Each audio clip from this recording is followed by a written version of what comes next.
fue solo una reestructuración del viejo desorden.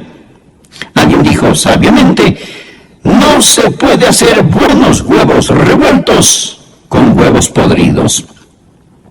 El nuevo régimen mundial va a ocurrir cuando el Señor Jesucristo regrese con poder y gloria para recibir a los suyos y para juzgar a los que le rechazaron.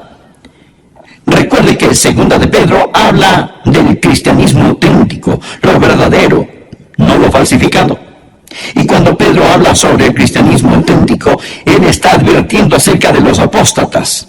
En este tercer capítulo, primero tenemos un argumento contra la segunda venida del Señor Jesucristo por parte de los apóstatas. Y luego tenemos la afirmación y confirmación apostólica de la segunda venida del Señor Jesús. Esto me emociona, porque veo el caos a mi alrededor, la situación en que está el mundo de hoy, y no importa cuán mala se ponga, yo sé cómo va a acabar. Y en lugar de quejarnos, ¿en qué va a terminar todo este mundo?, los creyentes podemos decir, gloria a Dios, miren quién regresará al mundo. La piedra angular de nuestra fe es la deidad de Cristo. Y la esperanza de nuestra fe es que Jesucristo, quien vino a morir en nuestro lugar, regresará a gobernar y reinar con poder y gran gloria. Así que el mensaje de hoy tiene 2 puntos. El primer punto es la denegación escarnecedora de su venida. El segundo punto, la declaración escrita de su venida. Leamos juntos 2 de Pedro capítulo 3, empezando en el versículo 1. Dice, amados, esta es la segunda carta que os escribo, y en ambas despierto con exhortación vuestro limpio entendimiento, para que tengáis memoria de las palabras que antes han sido dichas por los santos profetas, y del mandamiento del Señor y Salvador dado por vuestros apóstoles, sabiendo primero esto, que en los postreros días vendrán burladores, andando según sus propias concupiscencias y diciendo, preste atención aquí, diciendo, ¿dónde está la promesa de su advenimiento? Porque desde el día en que los padres durmieron, todas las cosas permanecen así como desde el principio de la creación. Y Pedro dice, estos ignoran voluntariamente que en el tiempo antiguo fueron hechos por la palabra de Dios los cielos y también la tierra, que proviene del agua y por el agua subsiste, por lo cual el mundo de entonces pereció anegado en agua. Lo que tenemos aquí son 3 reacciones apóstatas a la segunda venida de Jesucristo. La primera reacción es una reacción emocional. La segunda reacción es una reacción intelectual. Y la tercera reacción es una reacción voluntaria. Es decir, las emociones, la mente y la voluntad se rebelan contra la segunda venida del Señor Jesucristo. Satanás odia la idea de la segunda venida de Jesucristo porque cuando ocurra, él será sentenciado. El reino del terror de Satanás se vendrá abajo. Será cuando los santos seremos honrados, glorificados y bendecidos. Por ello, el diablo ha apuntado toda la artillería del infierno contra la idea de la segunda venida del Señor. El primer punto es la denegación escarnecedora o burla de su venida. La primera reacción es una reacción emocional. Dice la palabra, en los postreros días vendrán burladores. Es un argumento emocional. Existen aquellos que simplemente se reirán y se burlarán de la segunda venida. La burla no es sustituto para la verdad. Pero cuando un hombre está perdiendo un argumento, muchas veces opta por utilizar la burla, la ridiculización y el sarcasmo. Los verdaderos creyentes siempre han sabido que cuando defienden la verdad, se exponen a la burla y el ridículo. El siervo no es mayor que su Señor. Marcos 5, versículo 40. Y se burlaron de él. ¿De quién? Del Señor Jesús.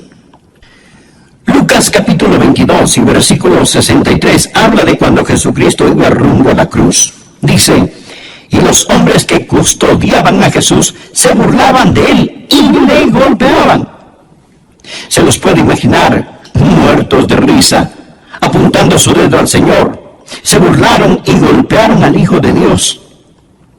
Si se ríen de usted por creer en Cristo y en su segunda venida, recuerde que está en muy buena compañía.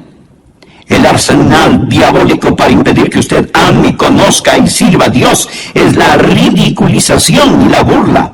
En los postreros días vendrán burladores andando según sus propias concupiscencias. ¿Por qué se ponen tan emocionales estas personas acerca de la segunda venida de Jesucristo? ¿Por qué lo odian? Porque viven en pecado. Ellos están viviendo en pecado. Muéstreme un burlador y le mostraré un pecador. Los burladores van tras sus propias lujurias, deseos. Muéstreme un hombre que ridiculiza la segunda venida de Jesucristo, el juicio, y yo le mostraré un hombre que tiene las iniciales del diablo talladas sobre su corazón. Muéstreme una mujer que se burla de las cosas santas, y le mostraré a una mujer cubierta con las asquerosas huellas digitales del pecado. En los postreros días vendrán burladores, andando según sus propias concupiscencias. Esta es la reacción emocional contra el Señor Jesucristo. Pero la Biblia enseña en Proverbios que Dios también se va a reír.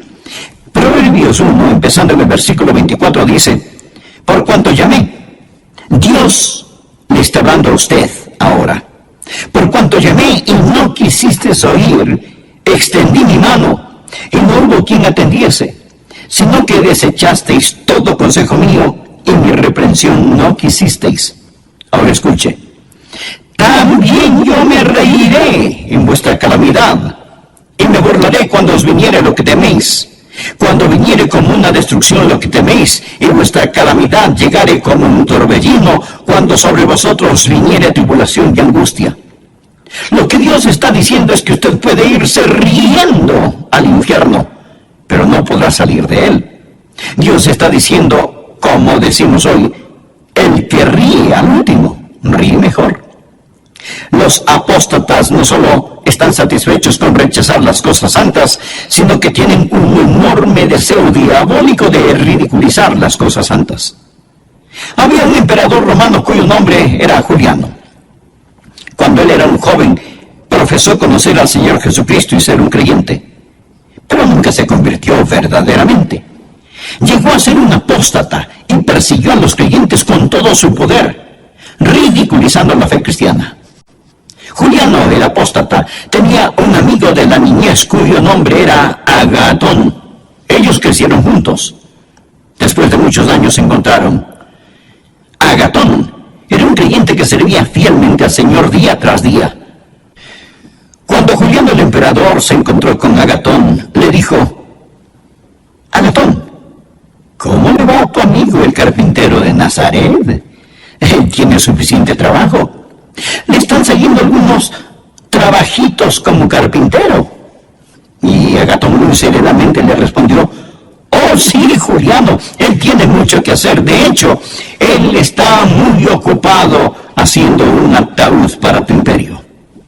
Él era un profeta, porque en 2 años Juliano murió en una batalla y su imperio comenzó a desmantelarse. La historia nos dice que cuando Juliano el apóstata estaba tendido en el campo de batalla, se metió la mano en su herida mortal y tomó un puñado de sangre y la lanzó a los cielos y exclamó: has vencido, oh Galileo. Los burladores aman su pecado y argumentan contra el juicio y la segunda venida de Jesucristo. Es una reacción emocional. Pero existe la segunda reacción, la reacción intelectual. Por favor, leamos el versículo 4. Dice: los burladores andando según sus propias concupiscencias y diciendo: ¿dónde está la promesa de su advenimiento? Porque desde el día en que los padres durmieron. Ahora escuche: todas las cosas permanecen así como desde el principio de la creación.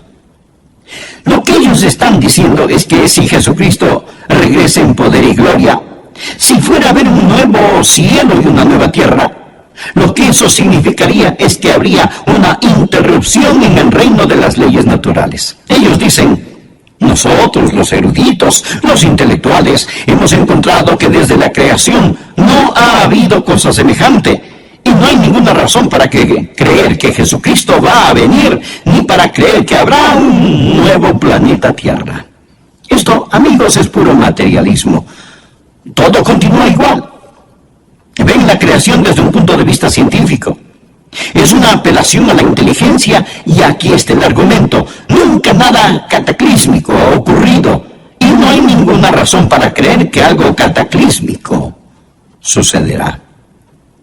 Porque desde el día en que los padres durmieron, todas las cosas permanecen, así como desde el principio de la creación. Ellos dicen, escuche, mi bisabuelo esperaba la segunda venida de Jesucristo. Así que no se preocupen, todo continuará igual, no pasará nada. Imagínense a un niño en el tiempo de Noé. Él llega todo preocupado y le dice a su papá, papi, escuché a un hombre llamado Noé. Dice que Dios va a destruir el mundo con un diluvio y está construyendo un gran barco. Él lo llama el arca. Dice que si creemos en su Dios, nos podemos salvar y entrar en el arca cuando venga el diluvio. Y el papá, riéndose, le contesta, hijo, recuerdo que cuando yo era niño, ese viejo loco de Noé estaba construyendo esa arca y me contó la misma historia.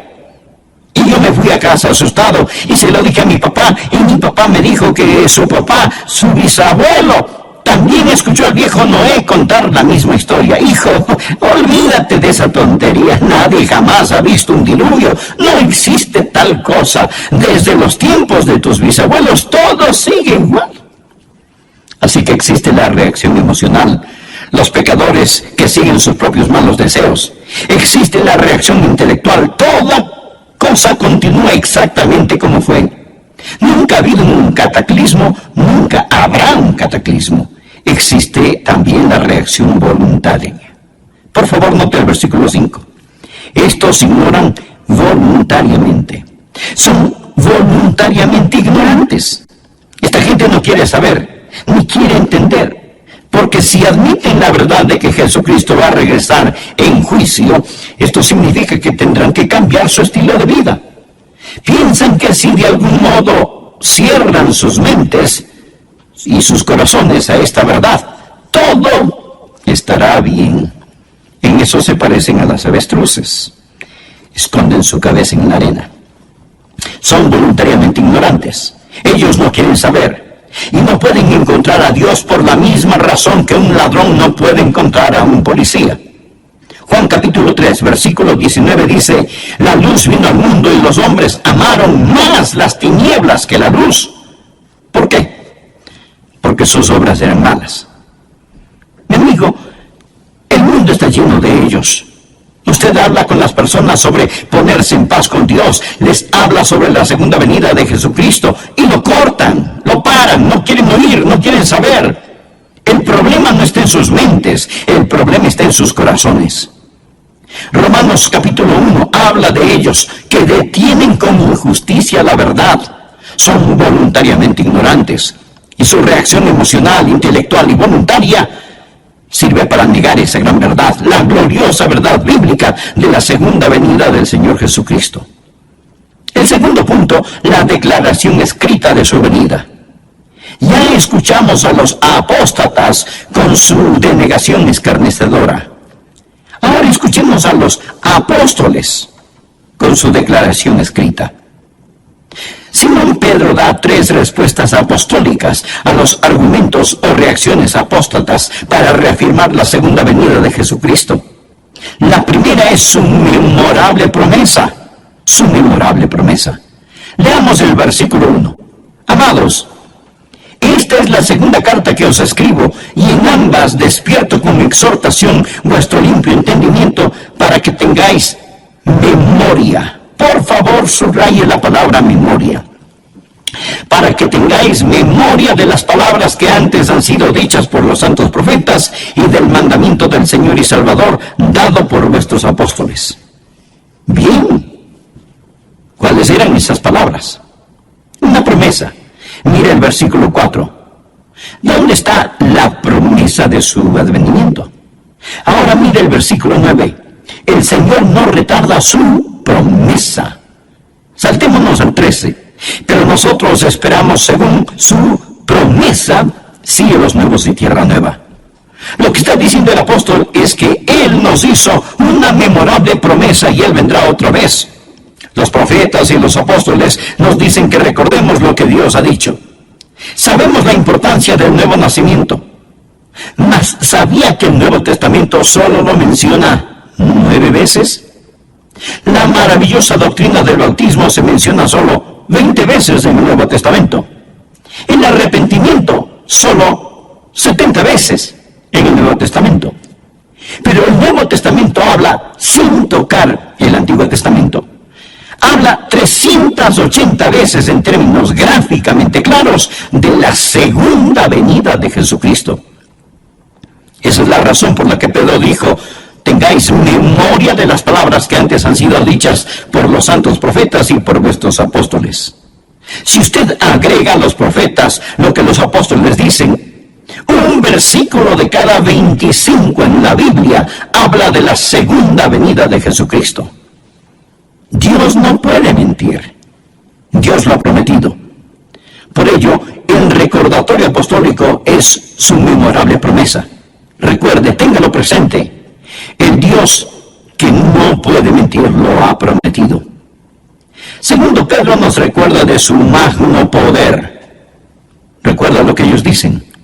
Los apóstatas dicen: todo continúa igual. No hay ninguna interrupción en el reino de las leyes naturales.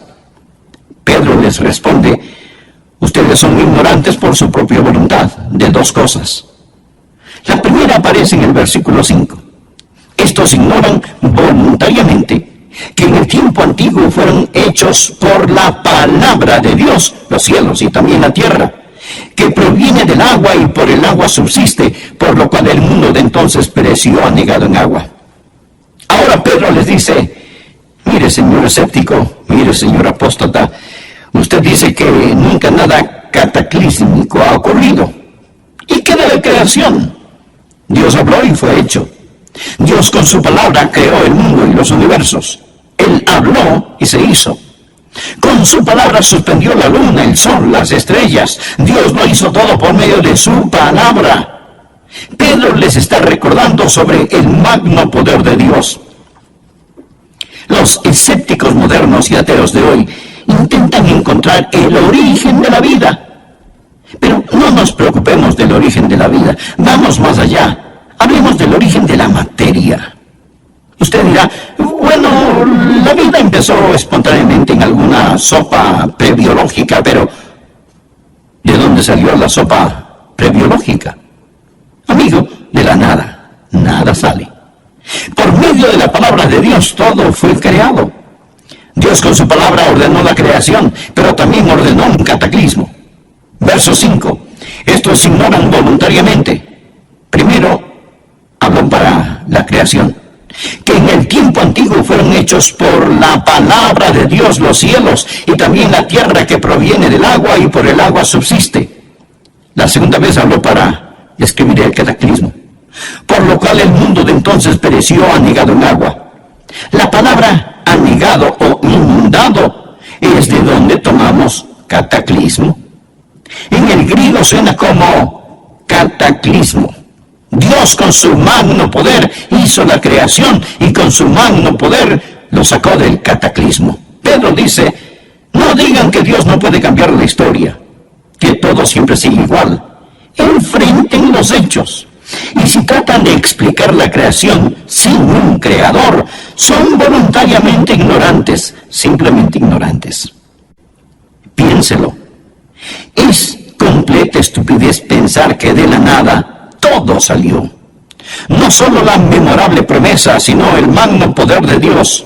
En base a esto, Pedro empieza a defender lo que Dios ha hecho y que lo hará de nuevo, pero esta vez no con agua, sino con fuego.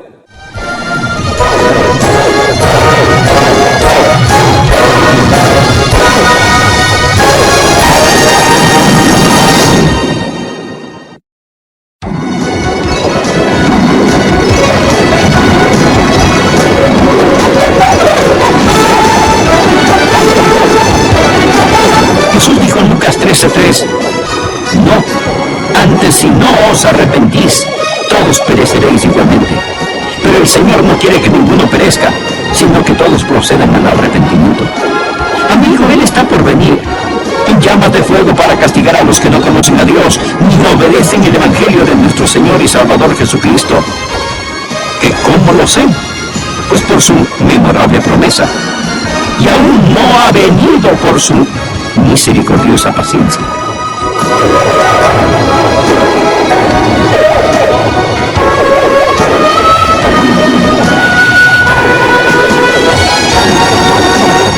Aquí estamos nuevamente para acompañarle con El Amor que Vale. El profesor y pastor Adrián Rogers, en la voz del pastor Lenín de Llanón, nos trae hoy la segunda parte del tema El Nuevo Régimen Mundial. El nuevo régimen mundial está por venir, pero no como algunos piensan, porque lo que este mundo llama nuevo régimen mundial es solo una reestructuración del viejo desorden. Alguien dijo sabiamente, no se puede hacer huevos revueltos con huevos podridos. El nuevo régimen mundial tomará lugar cuando el Señor Jesucristo regrese con poder y gloria para recibir a los suyos y para juzgar a los que le rechazaron. Recuerda que 2 de Pedro habla del cristianismo auténtico, lo verdadero, no lo falsificado. Cuando Pedro enseña acerca del cristianismo auténtico, él está advirtiéndonos acerca de los apóstatas. Soy Milton de los Santos y desde ya le invito a continuar este estudio en 2 de Pedro capítulo 3, desde el verso 1 hasta el verso 13.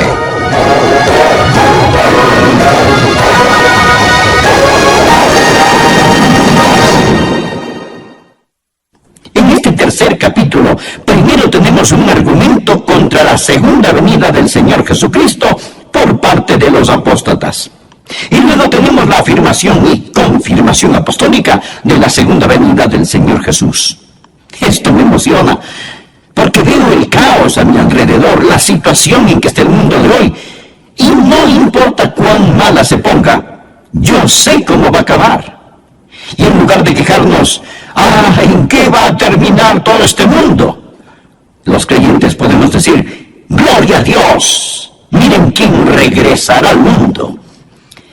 La piedra angular de nuestra fe es la deidad de Cristo.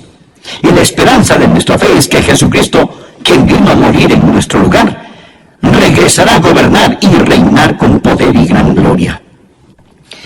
Así que el mensaje de hoy tiene 2 puntos. El primer punto es la denegación escarnecedora de su venida. El segundo punto, la declaración escrita de su venida. Leamos juntos 2 de Pedro capítulo 3, empezando en el versículo 1. Dice, amados, esta es la segunda carta que os escribo, y en ambas despierto con exhortación vuestro limpio entendimiento, para que tengáis memoria de las palabras que antes han sido dichas por los santos profetas, y del mandamiento del Señor y Salvador dado por vuestros apóstoles, sabiendo primero esto, que en los postreros días vendrán burladores, andando según sus propias concupiscencias y diciendo, preste atención aquí, diciendo, ¿dónde está la promesa de su advenimiento? Porque desde el día en que los padres durmieron, todas las cosas permanecen así como desde el principio de la creación. Y Pedro dice, estos ignoran voluntariamente que en el tiempo antiguo fueron hechos por la palabra de Dios los cielos y también la tierra, que proviene del agua y por el agua subsiste, por lo cual el mundo de entonces pereció anegado en agua. Por favor, note el versículo 5. Estos ignoran voluntariamente. Son voluntariamente ignorantes. Esta gente no quiere saber, ni quiere entender, porque si admiten la verdad de que Jesucristo va a regresar en juicio, esto significa que tendrán que cambiar su estilo de vida. Piensan que si de algún modo cierran sus mentes y sus corazones a esta verdad, todo estará bien. En eso se parecen a las avestruces. Esconden su cabeza en la arena. Son voluntariamente ignorantes. Ellos no quieren saber. Y no pueden encontrar a Dios por la misma razón que un ladrón no puede encontrar a un policía. Juan capítulo 3, versículo 19 dice, la luz vino al mundo y los hombres amaron más las tinieblas que la luz. ¿Por qué? Porque sus obras eran malas. Mi amigo, el mundo está lleno de ellos. Usted habla con las personas sobre ponerse en paz con Dios, les habla sobre la segunda venida de Jesucristo y lo cortan, lo paran, no quieren oír, no quieren saber. El problema no está en sus mentes, el problema está en sus corazones. Romanos capítulo 1 habla de ellos que detienen como injusticia la verdad. Son voluntariamente ignorantes y su reacción emocional, intelectual y voluntaria sirve para negar esa gran verdad, la gloriosa verdad bíblica de la segunda venida del Señor Jesucristo. El segundo punto, la declaración escrita de su venida. Ya escuchamos a los apóstatas con su denegación escarnecedora. Ahora escuchemos a los apóstoles con su declaración escrita. Simón Pedro da 3 respuestas apostólicas a los argumentos o reacciones apóstatas para reafirmar la segunda venida de Jesucristo. La primera es su memorable promesa. Su memorable promesa. Leamos el versículo 1. Amados, esta es la segunda carta que os escribo, y en ambas despierto con exhortación vuestro limpio entendimiento para que tengáis memoria. Por favor, subraye la palabra memoria. Para que tengáis memoria de las palabras que antes han sido dichas por los santos profetas y del mandamiento del Señor y Salvador dado por vuestros apóstoles. Bien, ¿cuáles eran esas palabras? Una promesa. Mire el versículo 4. ¿Dónde está la promesa de su advenimiento? Ahora mire el versículo 9. El Señor no retarda su promesa. Saltémonos al 13. Pero nosotros esperamos según su promesa cielos nuevos y tierra nueva. Lo que está diciendo el apóstol es que Él nos hizo una memorable promesa y Él vendrá otra vez. Los profetas y los apóstoles nos dicen que recordemos lo que Dios ha dicho. Sabemos la importancia del nuevo nacimiento, mas ¿sabía que el Nuevo Testamento solo lo menciona 9 veces? La maravillosa doctrina del bautismo se menciona solo 20 veces en el Nuevo Testamento. El arrepentimiento solo 70 veces en el Nuevo Testamento. Pero el Nuevo Testamento habla sin tocar el Antiguo Testamento. Habla 380 veces en términos gráficamente claros de la segunda venida de Jesucristo. Esa es la razón por la que Pedro dijo: tengáis memoria de las palabras que antes han sido dichas por los santos profetas y por vuestros apóstoles. Si usted agrega a los profetas lo que los apóstoles dicen, un versículo de cada 25 en la Biblia habla de la segunda venida de Jesucristo. Dios no puede mentir. Dios lo ha prometido. Por ello, el recordatorio apostólico es su memorable promesa. Recuerde, téngalo presente. El Dios que no puede mentir lo ha prometido. Segundo, Pedro nos recuerda de su magno poder. Recuerda lo que ellos dicen. Los apóstatas dicen: todo continúa igual. No hay ninguna interrupción en el reino de las leyes naturales. Pedro les responde: ustedes son ignorantes por su propia voluntad de 2 cosas. La primera aparece en el versículo 5. Estos ignoran voluntariamente que en el tiempo antiguo fueron hechos por la palabra de Dios los cielos y también la tierra, que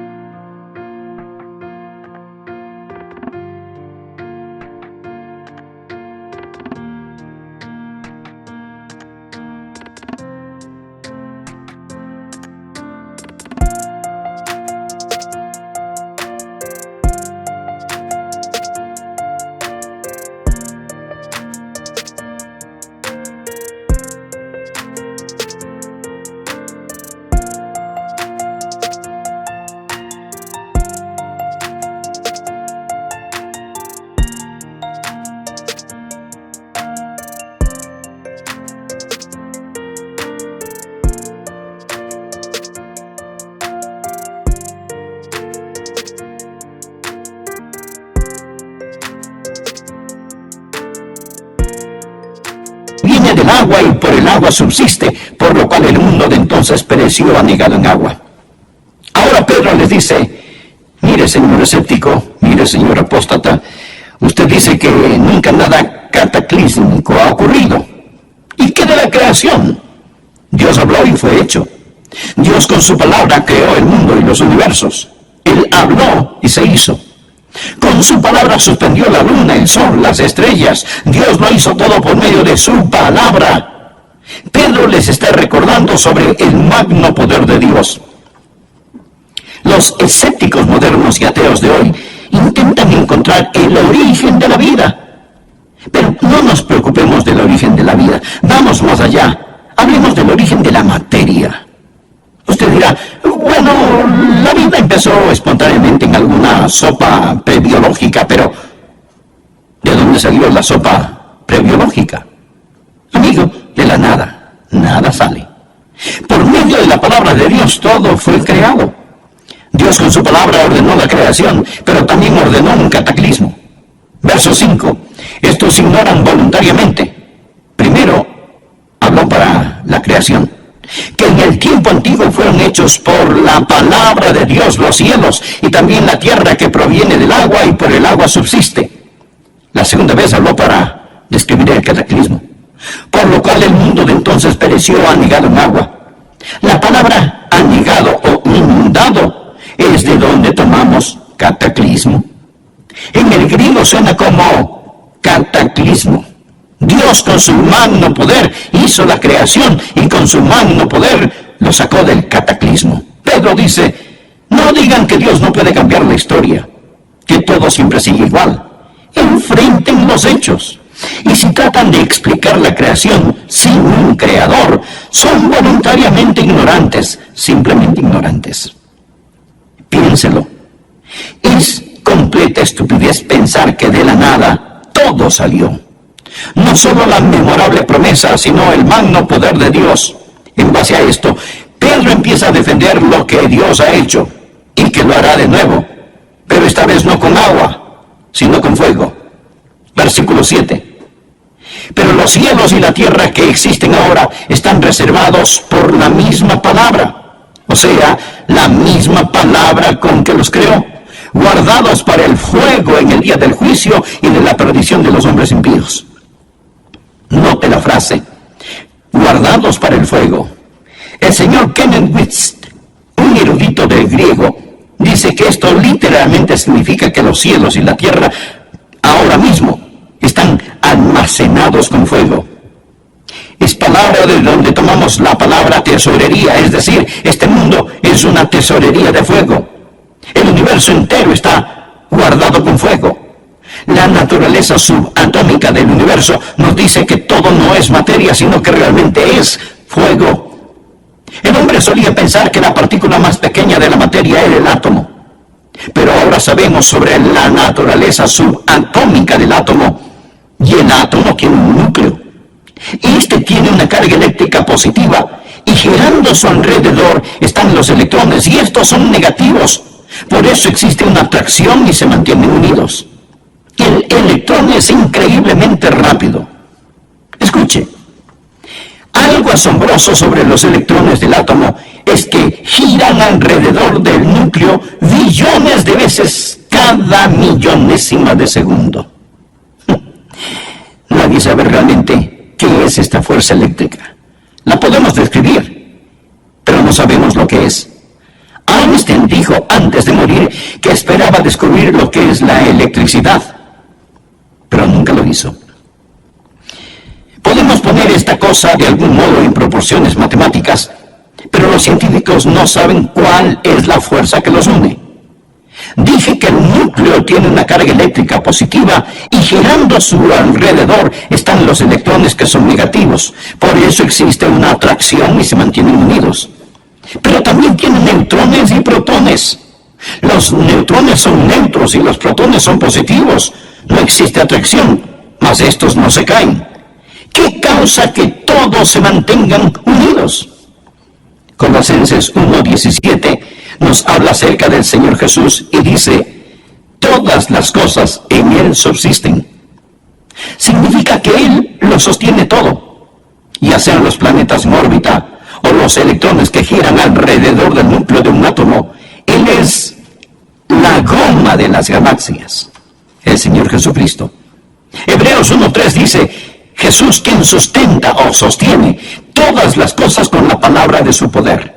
Pedro dice, están guardados con el fuego. Todo es fuego. porque todo está formado de una estructura molecular. Hebreos 11:3 dice, lo que se ve fue hecho de lo que no se ve. Pedro les dice a los apóstatas que ridiculizan la segunda venida de Jesucristo, les recuerdo su memorable promesa, les recuerdo su magno poder y les recuerdo su misericordiosa paciencia. Por favor, leamos el versículo 8. Mas, oh amados, no ignoréis esto, que para con el Señor un día es como 1000 años y 1000 años como un día. El Señor no retarda su promesa, según algunos la tienen por tardanza, sino que es paciente para con nosotros, no queriendo que ninguno perezca, sino que todos procedan al arrepentimiento. Pero el día del Señor vendrá como ladrón en la noche, en el cual los cielos pasarán con gran estruendo.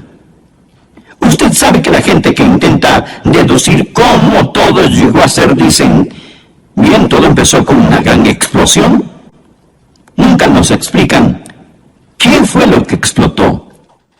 Solo el hombre puede desviarse 180 grados hacia lo opuesto. Todo no empezó con una gran explosión. Todo va a concluir con una gran explosión. Dice la palabra, pero el día del Señor vendrá como ladrón en la noche, en el cual los cielos pasarán con gran estruendo, y los elementos ardiendo serán deshechos. Ardiendo significa calor interno, fiebre, calentura. Y la tierra y las obras que en ella hay serán quemadas. Puesto que todas estas cosas han de ser deshechas, ¿cómo no debéis vosotros andar en santa y piadosa manera de vivir, esperando y apresurándoos para la venida del día de Dios, en el cual los cielos encendiéndose serán deshechos y los elementos siendo quemados se fundirán? Pero nosotros esperamos, según sus promesas, cielos nuevos y tierra nueva, en los cuales mora la justicia. Por lo cual, oh amados, estando en espera de estas cosas, procurad con diligencia ser hallados por Él sin mancha e irreprensibles, en paz. Amigo, presta atención al versículo 15. Y tened entendido que la paciencia de nuestro Señor es para salvación. La paciencia de Dios es para salvación. ¿Y qué significa? Mi estimado amigo, significa que Dios no quiere que usted muera y vaya al infierno. Eso es lo que significa. Si Jesucristo hubiera regresado ayer y usted no es salvo, su destino estaría irrevocablemente establecido. El Señor mantiene la puerta de la misericordia abierta para usted. Dios es un Dios de misericordia. Y Pedro les contesta a los apóstatas estas tres cosas. Existe una memorable promesa, existe el magno poder de Dios y existe la misericordia y la paciencia de Dios. Versículo 9. El Señor no queriendo que ninguno perezca, sino que todos procedan al arrepentimiento. Dios está esperando que usted acepte su salvación. Y usted dirá, bueno, si Dios es tan misericordioso, yo no tengo de qué preocuparme. No, mi estimado amigo, mire el versículo 10. Pero el día del Señor vendrá. Verá, ambas, la ira y la misericordia, son atributos de Dios.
Dice que Dios es todo ira y no misericordia.